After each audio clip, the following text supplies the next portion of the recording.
Hi guys. काय मग तुम्ही बिग बॉस बघताय की नाही? मी बिग बॉस आत्ता आत्ता बघायला सुरू केलं आहे आणि मला एका मुलीवर भयंकर प्रेम झालं आहे आणि ती इतकी सुंदर दिसतीये. म्हणजे मी तिला घेऊन इतकी ऑब्सेस झाली आहे. तिला बघितल्यानंतर मला असं वाटलं की मी जर फ्युचरमध्ये बिग बॉसमध्ये गेली तर मी खूप जास्त तिच्यासारखी असेन आणि तिचं ड्रेसिंग सेन्स, ती ज्या प्रकारे बोलते, कोलते प्रत्येकाला. सो मी प्रेमात आहे यार तिच्या. ती किती सुंदर आहे यार, किती सुंदर दिसते ती. आणि ती का आयुषसाठी रडतीये आणि का इज्जतीचा कचरा करून घेते आय डोंट नो.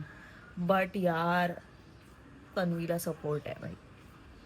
एकटी मुलगी जी काही भिडतीये एवढ्या लोकांना, अमेझिंग.